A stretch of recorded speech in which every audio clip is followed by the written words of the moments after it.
Buenas tardes, como van a observar, esta es una clase 2.0 ya que había algunas partes que no se han grabado bien y estoy con problemas de edición, mega, formato y demás, así que bueno, esta es mi primera experiencia de youtuber, no va a salir lo mejor, pero bueno, vamos a comenzar. Esta sería la clase de introducción teórica al balance de masa. Vamos a resolver el ejercicio número 2 de la guía de trabajo práctico conforme a lo que nosotros proponemos en la cátedra de integración 2. Como para repasar un poco, habíamos visto que hay distintos tipos de diagramas. Empezábamos, el corazón de nuestro proceso químico es el reactor. Entonces, esto lo podemos asemejar el reactor a lo que sería el diagrama de entradas y salidas, en donde vamos a ver las materias primas que necesitamos como reactivos y los productos que vamos a realizar para la venta al mercado. Aquí lo principal es este equilibrio económico que les había comentado entre la conversión y la selectividad y rendimiento. Como le había dicho, yo para obtener una muy buena conversión, lo ideal es tener materia prima en exceso. De esta forma, al tener muchos reactivos, voy a desplazar mi reacción hacia la derecha para la mayor conversión. Sin embargo, esto puede llegar a tener reacciones secundarias o un rendimiento bajo porque estoy usando mucha materia prima, y mi materia prima en exceso también me va a producir un material que no va a reaccionar y que voy a tener que luego purificar. Siguiendo con esta línea, yo sé que hay materias primas que necesito adecuar, ya sea en su temperatura o presión. En el caso de sólidos puedo hacer una trituración y molienda previa. También puede haber cambios de fase en donde mi materia prima ingresa en estado líquido y necesito llevarla a estado gaseoso para la reacción, y también de acuerdo a una adecuación de estas materias primas para llevarlas a las concentraciones que necesitan en el reactor. Estas etapas intermedias de adecuación y separación coinciden con el diagrama de bloques, en donde ahora antes y después del reactor puedo incorporar estas unidades de proceso de separación, reciclo y demás. Como les dije, estas materias primas voy a necesitar hacerles un cambio de temperatura o cambios en la presión. Entonces, ahí vamos a pasar a una tercera etapa en donde tengo el intercambiador de calor, y también aquí quiero incluir a las válvulas de control que me van a generar una demanda en la presión. Yo voy a necesitar que para que un flujo llegue a una determinada unidad de proceso tenga una cierta presión. Para ello utilizaré compresores y bombas, por ejemplo. También puede ser el caso que luego de un horno de reforming la presión de los gases sea muy elevada y necesite disminuirla. Aquí también puedo incorporar lo que es expansión. De esta forma entonces pasamos a un diagrama de flujo en donde voy a tener todas mis unidades de proceso con los requerimientos caloríficos y de presión. Y finalmente paso a servicios generales y tratamiento de efluentes. Como había dicho, este intercambiador de calor voy a necesitar una caldera que me proporcione el vapor para el intercambio de calor, también torres de enfriamiento para agua fresca, etcétera, etcétera. Puedo también necesitar el motor y todas las instalaciones que van a conformar al control automático, estas válvulas que vamos a abrir y cerrar. Y por último pueden ser, por ejemplo, una chimenea para darle el tratamiento final a un efluente gaseoso.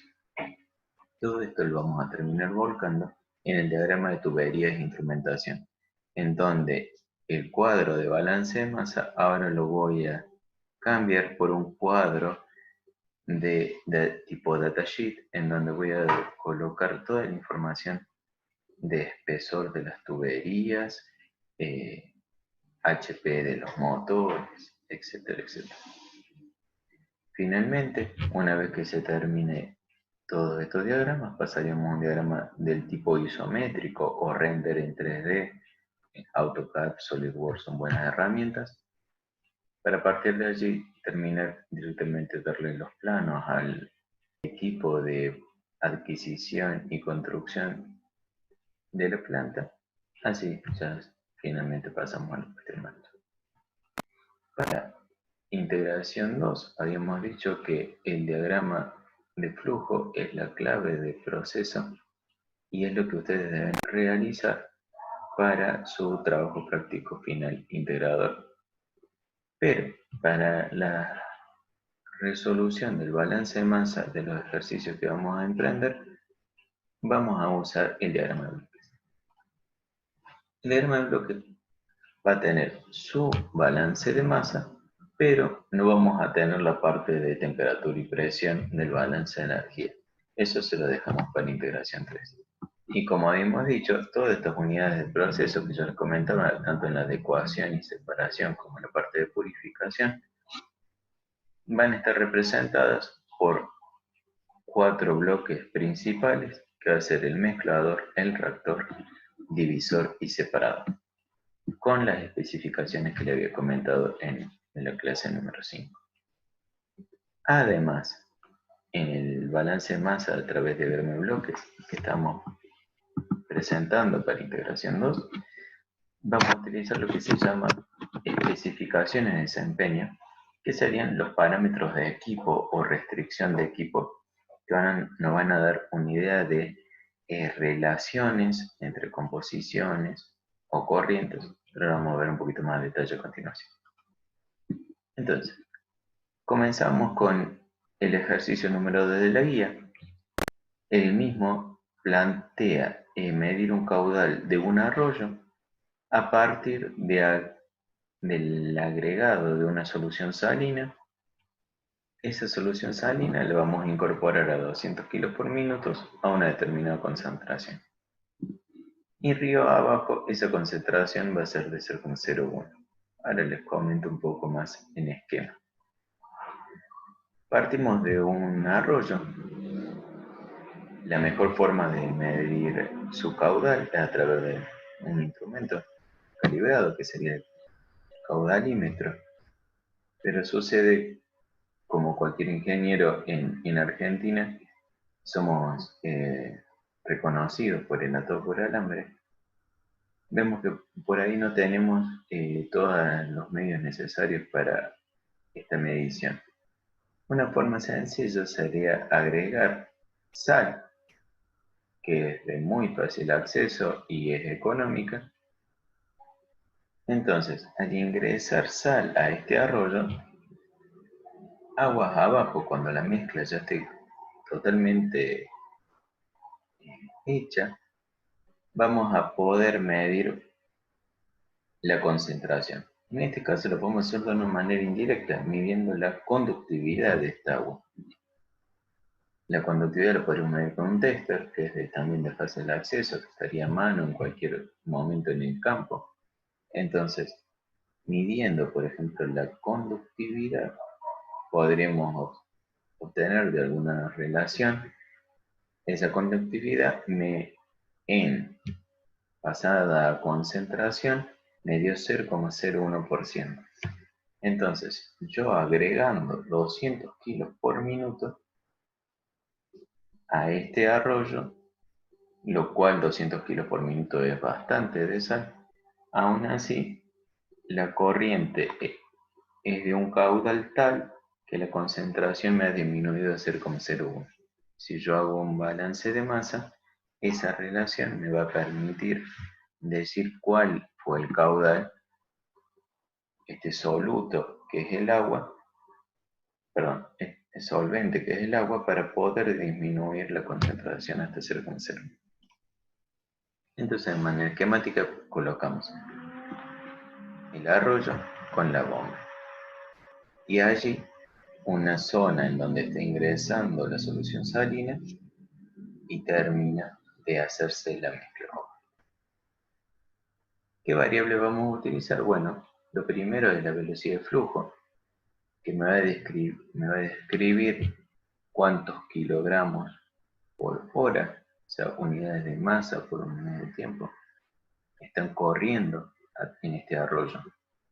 También lo podríamos expresar como flujo molar, unidades moles sobre tiempo, o flujo volumétrico, cuántos litros por minuto, metros cúbicos hora, están circulando a través de este arroyo. Y la composición de tanto de sal, por ejemplo, la podemos hacer a través de fracción en peso, fracción molar o la concentración másica. Y aquí simplemente para que observen, con flujo másico y fracción en peso, yo obtendría los kilos hora. Y en el caso de flujo volumétrico, metro cúbico con litro se podría cancelar y de esta forma tener nuevamente las unidades de masa por unidad de tiempo. Entonces, volviendo al ejercicio, lo primero que hay que identificar son los compuestos independientes que van a estar involucrados en este ejercicio. Bueno, como compuesto independiente no es una definición teórica, pero podríamos decir que son estas sustancias o compuestos químicos de los que conocemos de química general. Sabemos que a partir de átomos yo obtengo moléculas y a partir de estas moléculas tengo una sustancia química o un compuesto químico. Para el caso particular, tendríamos agua por un lado y sal por el otro. Bien. Entonces se realiza una tabla en donde vamos a poner un número. El orden es arbitrario. Generalmente lo colocamos en función de cómo van apareciendo en el diagrama de flujo o cómo van apareciendo en el ejercicio. Por eso puse 1 al agua y 2 a la sal. Bien. Y después nos dan estos datos que dice cuál es el flujo, 200 kilos por minuto. Entonces, la velocidad de flujo, estamos hablando de F, de acuerdo a la diapositiva anterior, y la concentración, 20% en peso, y que la concentración final, 0,01. Entonces nos quedaría algo como lo que estamos viendo en pantalla. El río aguas arriba, F1 que la desconocemos, que es la incógnita del problema, y su composición la vamos a suponer 1. O sea, el 100% es agua, de acuerdo a la tabla que tenemos de. El otro nombre, solución salina, F2, en este caso sí lo conocemos, 200 kilogramos por minuto, y su concentración. Es importante observar que el primer subíndice corresponde con el número de la corriente y el segundo subíndice corresponde con el que nosotros colocamos en la tabla de compuestos independientes. De esta forma, X22 me hace referencia a la composición de 2 sal en la corriente 2, solución sal. Y por último, F3 con su composición del 0,01%, que si lo pasamos a fracción, me queda como 1 por 10 a la menos 4. Acá también agregar que no es lo mismo el compuesto independiente con el nombre coloquial que nosotros le asignamos a las corrientes. Habíamos dicho que en el diagrama de flujo uno debería incorporar el balance de masa y energía, y como opcional teníamos entalpía, viscosidad, densidad y el nombre coloquial de la corriente. Río aguas arriba, solución salina, río aguas abajo son nombres coloquiales. Aquí sí coincide que agua corresponde con agua de la concentración 1, pero la solución salina o agua con sal no es otro compuesto, sino que yo lo que tengo es un compuesto independiente, agua y una sal, y una mezcla, donde las concentraciones las voy a identificar de esta forma.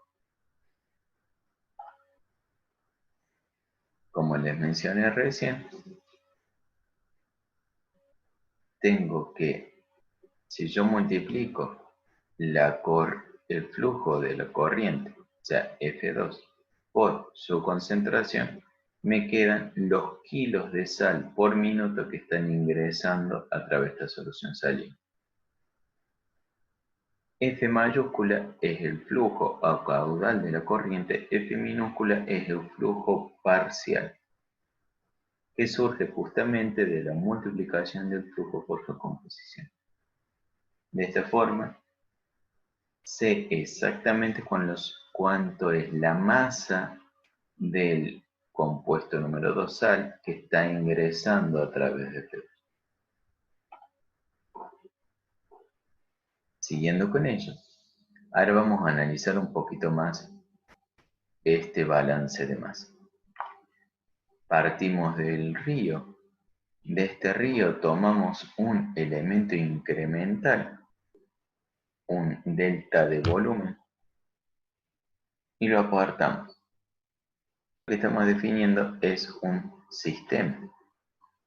De este universo vamos a tomar una pequeña porción para el análisis. Eso es el sistema. Y el mismo va a tener unos límites, a lo que nosotros llamamos frontera. Podemos ver de que en estas fronteras está ingresando el caudal propio del río, que es la incógnita del ejercicio, y acá yo lo escribí con F. Otra entrada es la solución salina que estamos bombeando continuamente. Culpa de ello, vamos a obtener una salida con una concentración y un caudal variado. El caudal va a variar principalmente por el ingreso de la solución salina, entonces va a aumentar, y al mismo tiempo, como los caudales están aumentando, es decir, los volúmenes están aumentando, la concentración tiene en su denominador el volumen. Al haber mayor volumen, la concentración se va a ver afectada. En este caso disminuye. Pero también podríamos observar que en este elemento incremental podría haber, por ejemplo, el pez allí que consuma esa sal. Esto es mejor observado si en vez de ser sal estuviéramos evaluando el oxígeno. Podría venir oxígeno disuelto en el río, ingresar a este elemento incremental y este pez respirarlo y consumirlo. Entonces tendríamos un consumo. Y así como obtenemos un consumo, también plantas acuáticas a través del proceso de fotosíntesis podrían tomar dióxido de carbono y generar oxígeno dentro de este elemento incremental. Entonces observamos que nosotros vamos a tener, por la ley de conservación de la masa, ingreso de oxígeno, que es parte de esto sale, y otra vamos a consumir o generar. Viéndolo de una manera mejor, observamos que tenemos un balance de masa descrito de esta forma, donde tenemos la entrada menos la salida, más la generación menos el consumo. De todo ese oxígeno que entró, parte va a salir, parte se va a consumir, y además se le va a agregar otro oxígeno nuevo que se está generando. La suma algebraica de todos estos términos me va a dar cuánto oxígeno se estaría acumulando en este elemento incremental. Aquí nuevamente vemos distintas definición, eso se estaba introduciendo, el tema del sistema, las corrientes, que serían estos flujos que atraviesan las fronteras, que están entrando o que están saliendo del sistema. Y la base de cálculo, que la vamos a ver enseguida. Que es una cantidad o velocidad de flujo que me está indicando el tamaño del proceso. ¿Sí? En el caso del ejercicio, miren ustedes, para que les llame la atención, están agregando 200 kilos de sal, de solución salina, perdón, por minuto, lo cual es realmente bastante. Es por eso que hice el dibujo del tanque con la bomba, porque es realmente mucho. Y aún así, al final del río, la concentración solo es del 0,01%. ¿Qué me está diciendo esto? Me está dimensionando este sistema, este ejercicio. No es que estoy hablando que tengo una pequeña solución de medio litro y estoy agregando gotas, sino que estamos hablando de una gran cantidad de sal y de un caudal realmente grande, porque aún poniendo 200 kilos por minuto de solución salina, la concentración al final es realmente chica. Entonces, como dijimos, estos 200 kilos me están dando la base de cálculo, me están dimensionando el problema. ¿Sí?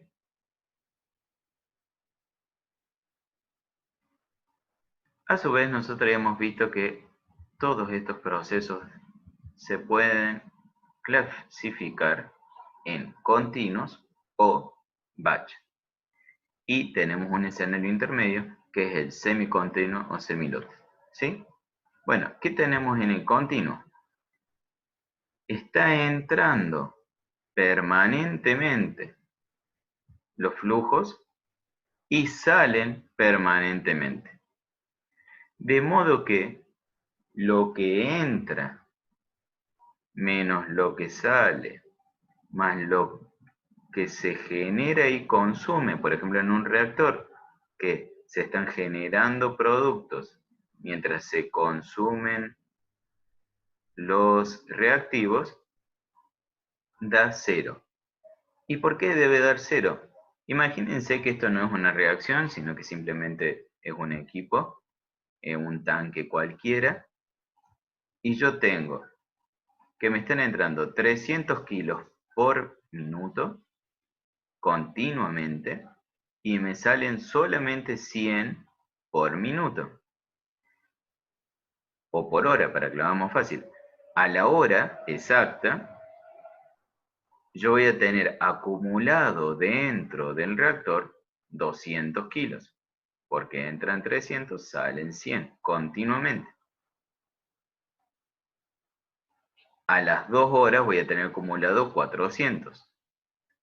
A las 3 horas 600 y así progresivamente, hasta llegar a un punto en donde este tanque va a lograr su capacidad máxima y va a rebalsar, o la presión va a hacer de que empiecen a saltar un par de tornillos. Realmente sería una situación caótica. Por ende, si yo tengo un caso de proceso continuo, sí o sí lo que entra menos lo que se genera menos lo que se consume debe dar cero, de manera tal de nunca sobrepasar la capacidad del tanque. ¿Entendieron eso? ¿Sí? ¿Me puede seguir en el chat?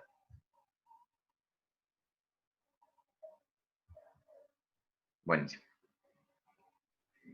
Ahora nos pasamos, el caso de Bonobón era un típico de continuo. ¿Sí? Ahora nos pasamos al proceso por lotes. En este caso, no hay entradas y no hay salidas.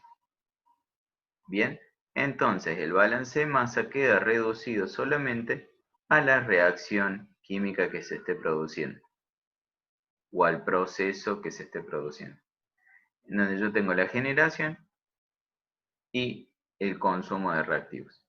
Y esto se me va a ir acumulando.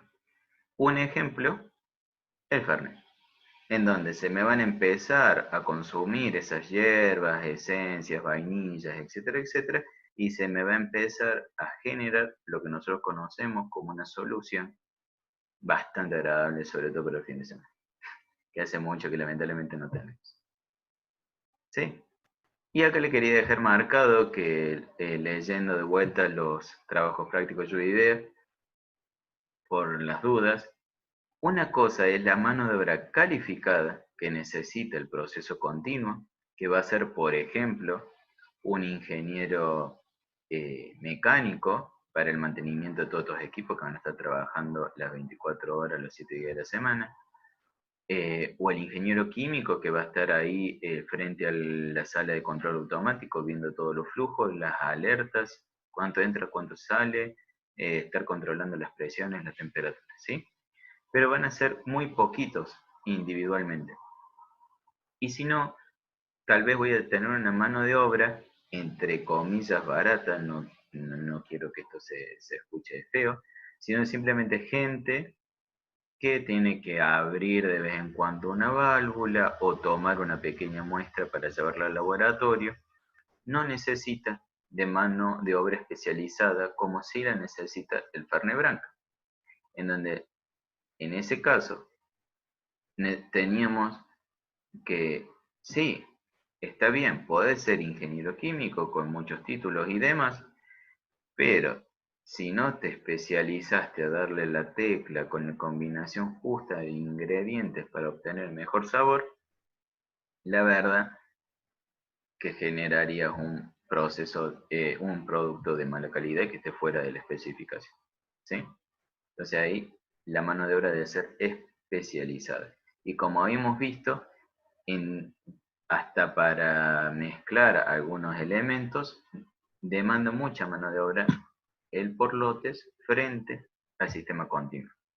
Ustedes como regla más o menos de pulgar, el sistema continuo, si nosotros vamos a producir en muchísima cantidad, es por sobre todo elegido el sistema continuo. Mientras que si nosotros necesitamos un producto de calidad muy específico, tal vez nos iríamos al sistema por lotes, como por ejemplo un fármaco, donde con el mismo reactor puedo hacer la buscapina y puedo hacer la vallaspirina, por darles un ejemplo, y puedan ir siguiendo el control de calidad de ese lote que va a estar bien especificado, ¿sí? Y si el lote salió mal, lo descarto. Por ende, nunca llegaría al sistema de salud el remedio de mala calidad. Bien. Y por último tenemos el sistema de semi-batch, en donde ingresan flujos, pero no sale nada, o bien sale, pero no ingresa nada. ¿Sí? Entonces ahí queda reducida el balance de masa. Un ejemplo para que ustedes lo lleven sería un dique, en donde en el dique, de acuerdo a las necesidades, nosotros podemos tener la válvula completamente cerrada y si llueve va a estar ingresando masa de agua a este dique, pero no va a salir nada.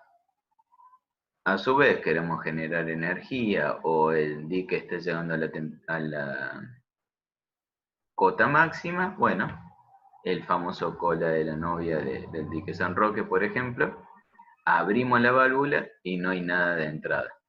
¿Sí?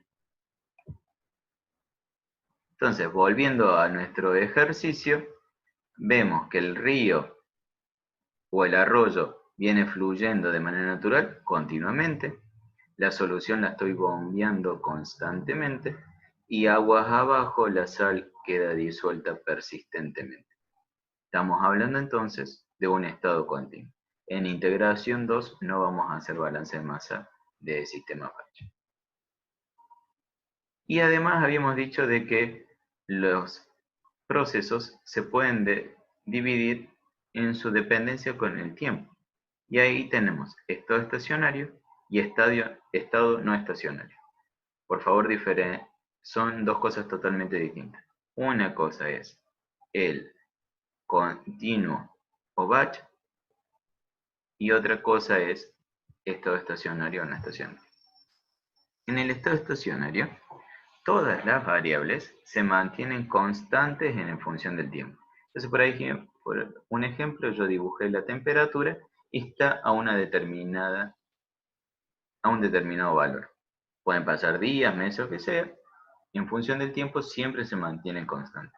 Mientras que en el estado estacionario, por ejemplo, en el caso que se asocie siempre al batch, yo voy a tener una etapa en donde lo voy a llenar, después comienza la reacción, voy a empezar a calentar este reactor batch, va a llegar a un momento de meseta en donde se va a empezar a producir toda la reacción, y una vez que ya logré la conversión o la concentración que necesito, ahí yo dispongo para el enfriamiento.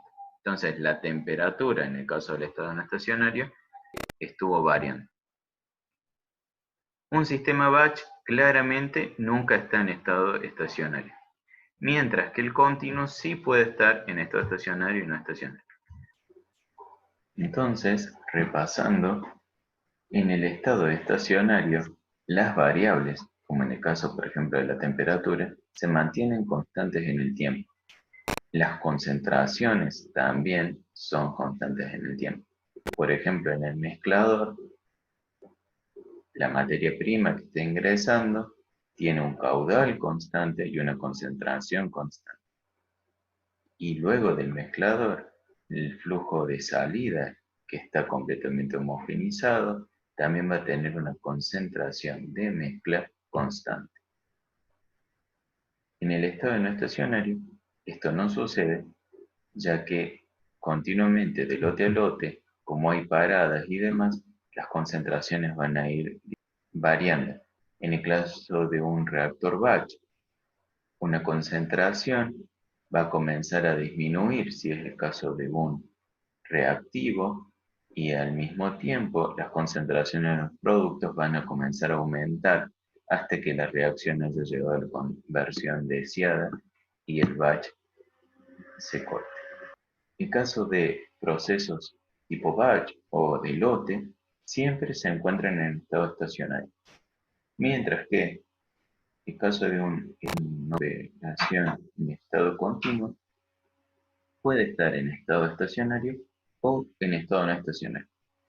¿Qué va a decir de esto? ¿Cuál va a ser lo que lo defina? Bueno, si el proceso se encuentra en régimen o no. Un ejemplo típico para que ustedes se den una idea es el caso de la ducha del baño. En el caso de la ducha, cuando nosotros abrimos el agua caliente, continuamente está ingresando agua y a través de la rejilla está saliendo agua, bueno, suponiendo ese sistema. Sin embargo, la temperatura tiene un tiempo en el que primero va a salir fría hasta que logre la temperatura que nosotros deseamos. Esto va a tardar un par de minutos y en ese momento todavía el sistema no se encuentra en régimen. Una vez que ya estabilizó todo, el sistema se encuentra en régimen, entonces el sistema, que siempre fue continuo porque siempre está entrando y saliendo permanentemente un caudal de agua, pasa de estado no estacionario a estado estacionario. Para el ejemplo de nuestro ejercicio, es muy importante la parte donde dice que nosotros vamos a medir la conductividad aguas abajo donde la mezcla ya es completa. Nosotros tenemos un área en donde va a desarrollarse la mezcla. Esta primera etapa tiene un momento de adversión y de difusión. Y si nosotros medimos continuamente, tendríamos algunos problemas. Por ejemplo, cuando prendemos la bomba para empezar a inyectar la solución salina, vamos a tener un primer momento en donde en esta parte del río todavía no vamos a tener nada de sal y va a haber un tiempo hasta que se logre la homogenización.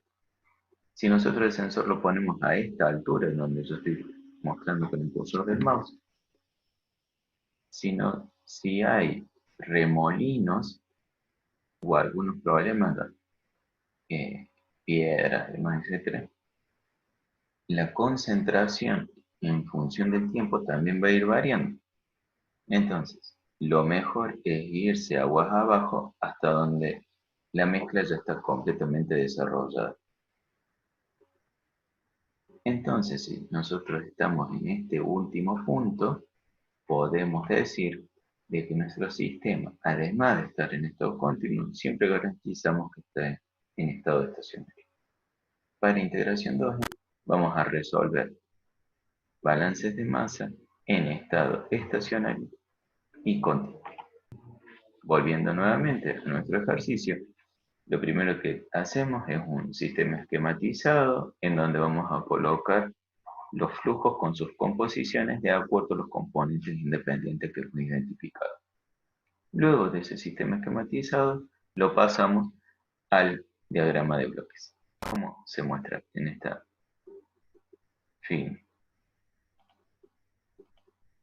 Una vez teniendo el diagrama de bloques, vamos a tomar el mezclador como si fuera un sistema, con las fronteras como se muestran en la film. ¿Qué habíamos dicho del balance de masa de este sistema?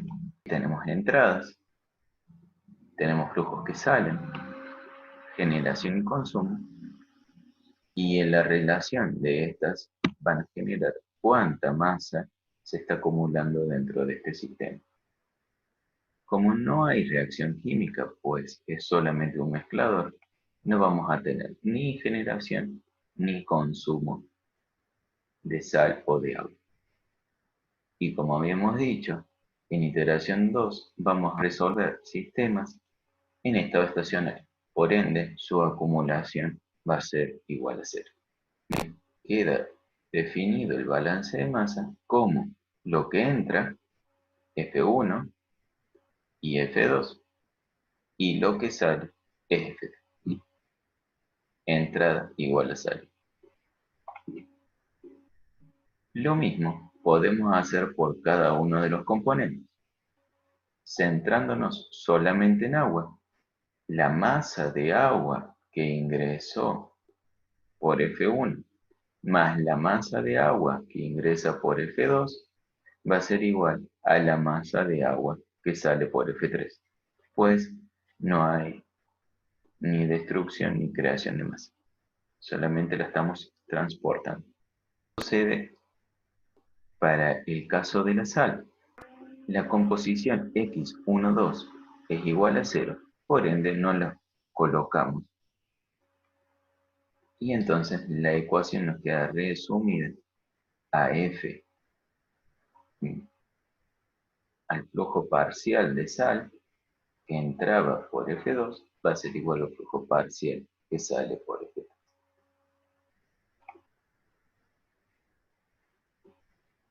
Como les decía, F2 por X22 sería el flujo parcial F minúscula. Me quedarían 200 kilos.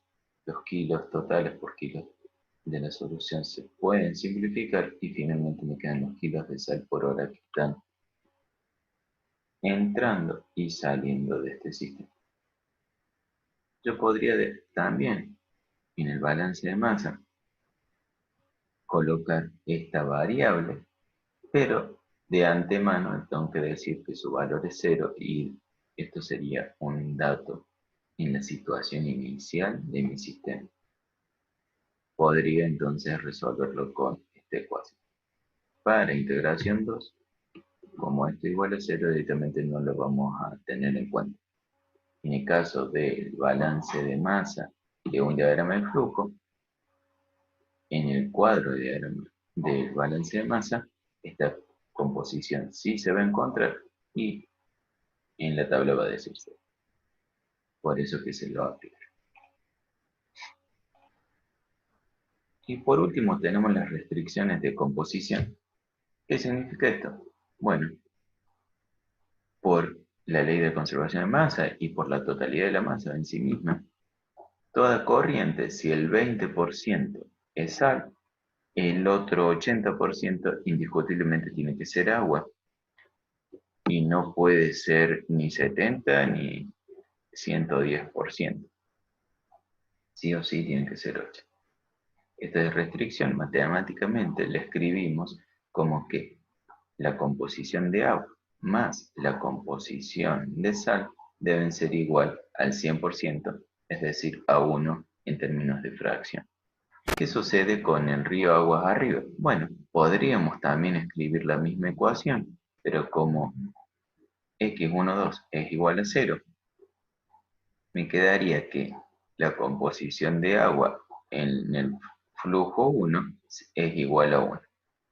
Esto, por ende, no es una ecuación, sino que es una igualdad. Lo único que estoy diciendo es que la composición de agua en la corriente 1 es igual a 1. No hay términos que despejar, ni mucho menos, por lo tanto, matemáticamente no es una ecuación. Por último, tengo las restricciones de equipo que me indican relaciones entre los flujos o entre las composiciones. Un ejemplo de ello podría ser que yo agrego tantos kilos de solución salina por cada kilo del agua que esté entrando. Podríamos decir que voy a agregar el 10% de solución salina del 100% de agua que me esté ingresando. Entonces tengo una relación entre F2 con F1. Para el caso presente, esto no lo podemos realizar porque desconocemos cuánto es F1. ¿Sí? Entonces, en este caso no existe restricción de equipo. Resumiendo las ecuaciones, me quedan solamente 4 ecuaciones que me describen este balance de masa. ¿Y por qué no contamos esta? Bueno, pues resulta que esta ecuación es linealmente dependiente de la suma algebraica de estas ecuaciones. Y lo vemos a continuación. La sumo algebraicamente, voy a tener este resultado que ustedes ven aquí. La suma de x21 más x22, de acuerdo a la ecuación 3, es 1. Y la suma de x31 más x32 también es 1. Por ende, estas dos ecuaciones sumadas algebraicamente me dan esta. ¿Qué significa? Que esta ecuación no la voy a tener en cuenta para el sistema de ecuaciones, ya que es linealmente dependiente. Y por último, tengo los grados de libertad. ¿Qué es el grado de libertad? Esto no es una definición, lo que les voy a decir. El grado de libertad básicamente es con cuántos datos yo puedo jugar.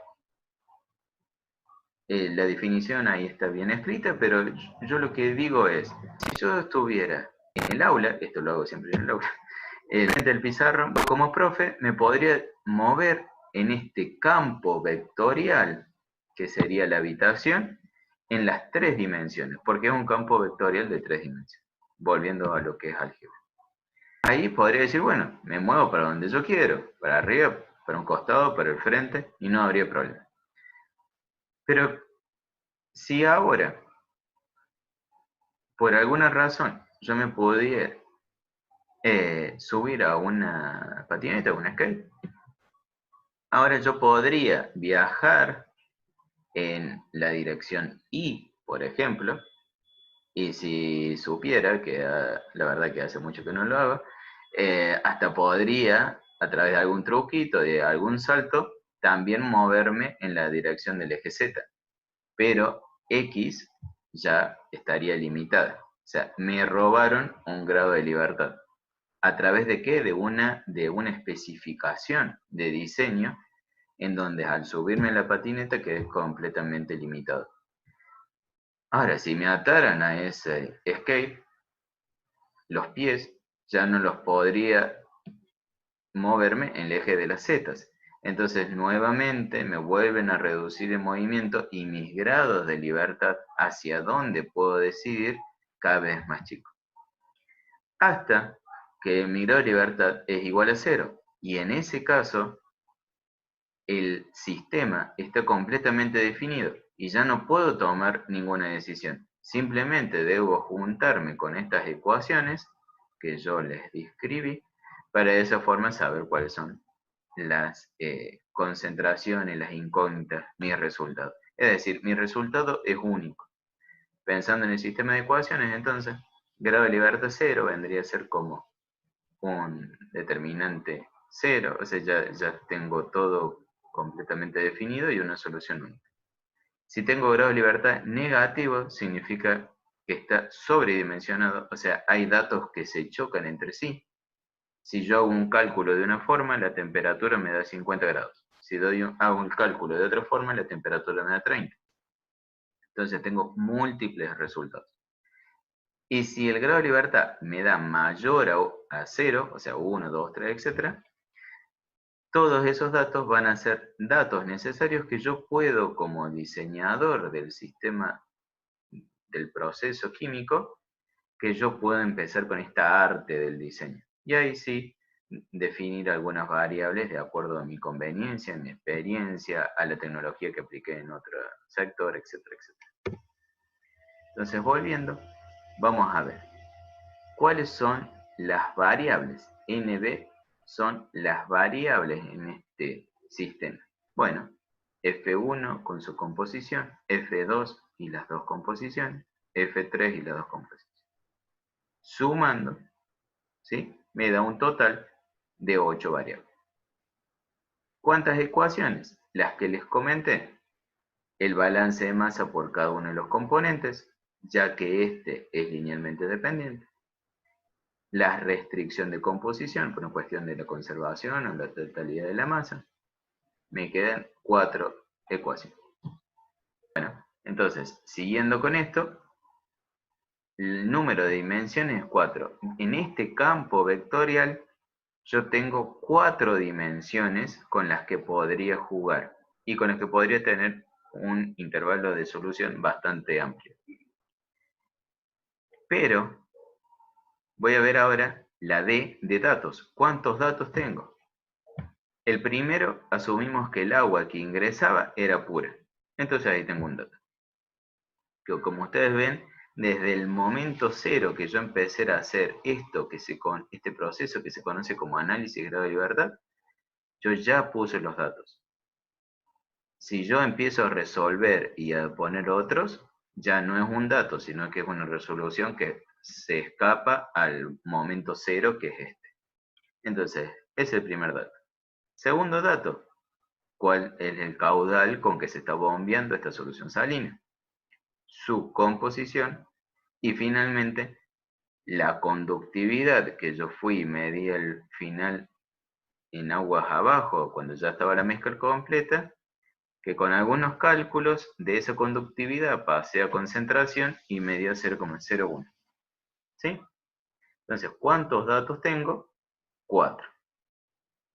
De estas 4 dimensiones que yo le podría haber dado diferentes valores, el grado de libertad me dio 0. Significa que el sistema está completamente definido.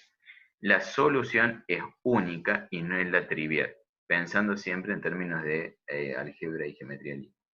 Entonces, voy de vuelta. Aquí tengo 8 variables. Estas 8 variables, ¿yo puedo poner el valor que sea? No. ¿Por qué? Porque si este es 0,20, automáticamente la otra es 0,80. No puede ser 0,70, no puede ser del menos infinito al más infinito.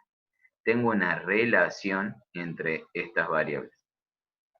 ¿Qué describe esa relación?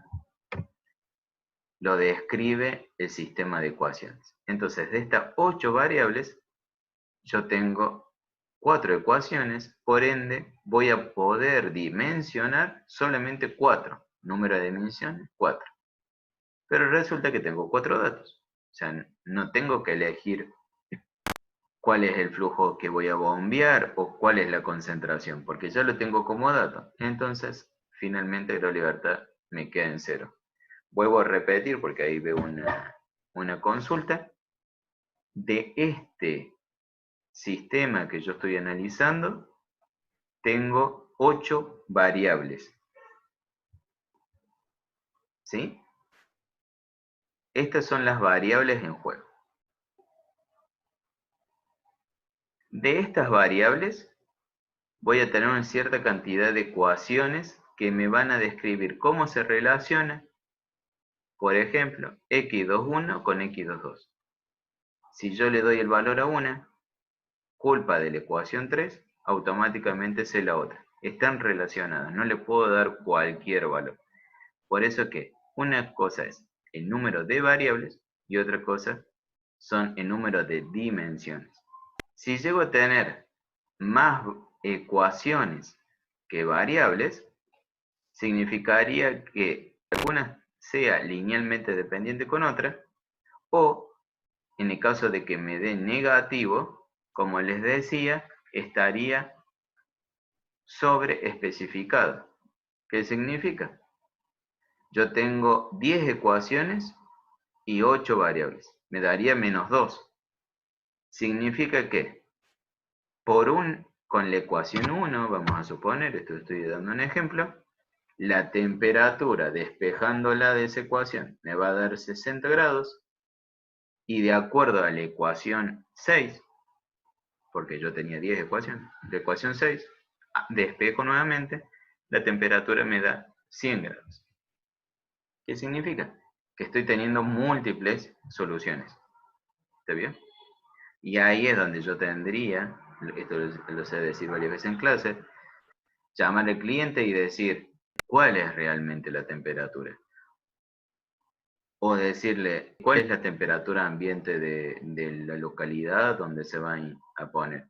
Tal, bueno, yo puedo llegar a mejor temperatura de esta forma, de esta otra forma. Puedo empezar ahí en lo que yo conozco como el arte del proceso de químico. ¿Está bien? Pero finalmente cuando yo diseño un reactor, el reactor tiene que tener una única solución.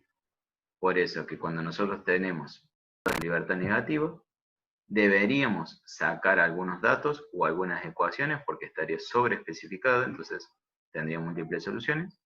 Y en el caso del grado de libertad positivo, ahí es donde el ingeniero directamente toma la decisión. Porque lo que me está faltando, si es grado de libertad positivo, lo que me está faltando son datos. ¿Sí? Entonces, grado de libertad 0 nos dio este ejercicio, está completamente definido. No queda más que resolver las ecuaciones. Las 4 ecuaciones están en la filmina marcadas de color verde. Está bien explícito. Por ahí en el pizarrón esto queda bastante feo, pero en la filmina la verdad que me ha sido útil al menos, como para ver el vaso medio lleno del coronavirus. Con la ecuación 3, entonces, si la concentración de sal era del 20%, el 80% restante me será el soluto, que es el agua. Lo mismo ocurre en el flujo 3, de río aguas abajo. ¿Por qué no lo redondeo a 1? Porque justamente la sumatoria tiene que ser 1. Y si yo pongo 1 y abajo pongo 1 por 10 menos 4, no estaría teniendo en cuenta lo que yo les decía la clase pasada, o pongo trazas, o pongo las concentraciones de ppm, o directamente le pongo 0. Pero el conjunto siempre me debe dar 1, si no estaría incongruente. Y con la ecuación 2, digo, la sal que ingresó aquí, como acá no hay sal en F1, la sal que ingresa por F2 tiene que ser la sal que sale por F3. ¿Sí? O sea, los kilos de sal, flujo parcial, F minúscula, F2 por X22, la sal que ingresó en F2 tiene que salir en F3. Despejando, F3 me da que es 400 kilogramos por minuto. Un montonazo de agua. Teniendo F3, que es la salida, F2 es la entrada, muy fácilmente F1 sería la resta. ¿Está? Así que bueno, ahora estoy abierto a preguntas. Alguien me pregunta, Federico, si puede remarcar cuáles son las 8 variables. Bueno, las 8 variables son todas aquellas que están en juego, tenemos F1, F2 y F3, que son los flujos, ¿bien?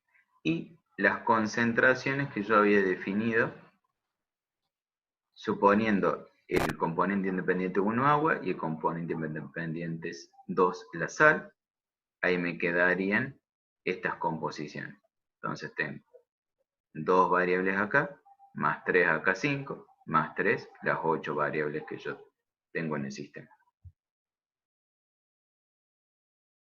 El número de el ND es el número de dimensiones.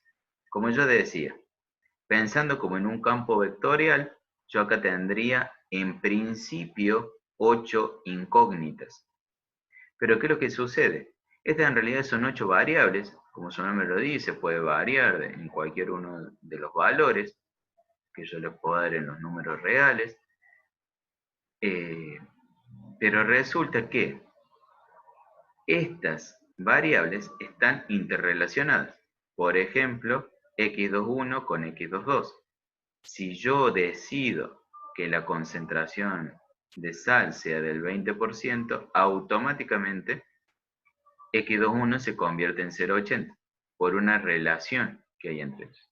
Entonces, de ese campo vectorial, que en principio nosotros pensaríamos que tiene 8 dimensiones, en realidad tiene 4 dimensiones.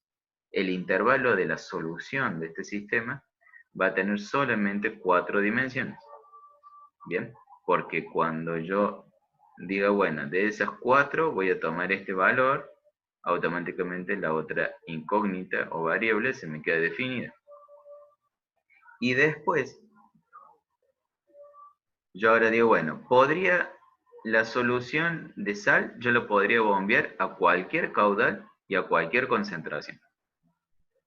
El río podría tener sal de descargas de domiciliarias, aguas arriba del río, aguas arriba de donde yo estoy inyectando la sal. Bien. Y la concentración al final, aguas abajo, podría ser cualquiera también. Pero el ejercicio me está dando estos 4 datos. Entonces, de ese campo vectorial de 4 dimensiones, que hasta no lo podemos ni siquiera dibujar en el papel, automáticamente, dados los datos del ejercicio, me llevan a un único punto, a una única solución, y por eso la libertad es 0. De esos infinitos valores que podría tener cualquiera de estas 4 dimensiones, con los datos automáticamente me la baja a 0.